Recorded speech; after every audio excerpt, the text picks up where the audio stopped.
Hi guys, பெரும்பாலும் ஒருத்தர் மட்டும் பிரியாணி சமைச்சு சாப்பிட மாட்டாங்க. மினிமம் ஒரு 2 அல்லது 3 பேத்துக்காவது சேர்ந்து தான் சமைச்சு சாப்பிடுவோம். ஒரு ரெசிபியில் ஃபேமிலி மெம்பர்ஸ் எல்லாரும் சேர்ந்தா அந்த ரெசிபி எப்படி இருக்குன்னு பார்க்கலாமா? அந்த ரெசிபி தான் சிக்கன் பிரியாணி. வாங்க சந்தோஷமாக சமைக்கலாம். முதல்ல ரெசிபியோட புளியார் சொல்லியே எண்ணெய் தான். பெரும்பாலான மக்கள் நெய் தான் அதிகமாக ஆட் பண்ணுவாங்க. ஆனால் நான் 3ல் 1 பங்கு தான் நெய் ஆட் பண்ணுவேன். மற்ற 2 பங்கும் எண்ணெய் தான் ஆட் பண்ணுவேன்.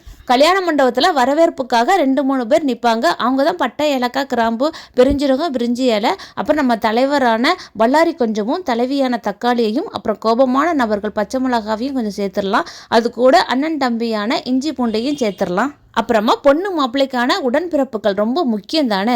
அவங்க யாருன்னா அவங்க தான் பிரியாணி மசாலா. அப்புறமா சொந்த பந்தமான மாமா, மச்சை, சித்தி, சித்தப்பா, பெரியம்மா, பெரியப்பா எல்லாத்தையும், அதாவது மஞ்சப்பொடி, வத்தப்பொடி, மல்லிப்பொடி இது எல்லாத்தையும் சேர்த்துடலாம்.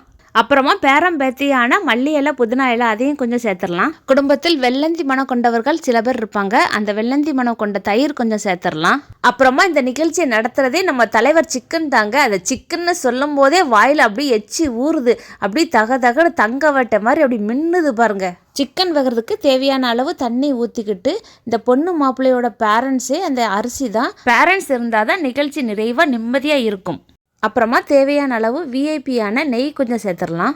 அப்புறமா முகம் சொல்லிக்கிற மாதிரி இருக்கிற நபர்கள் எலுமிச்சப்பழம் அதையும் கொஞ்சம் சேர்த்துட்டு, அப்புறம் எல்லாத்தையும் பேலன்ஸாக கொண்டு போகிற உப்பு அதையும் சேர்த்துட்டு தம் போட்டு முடித்தா பிரியாணி ரெடி.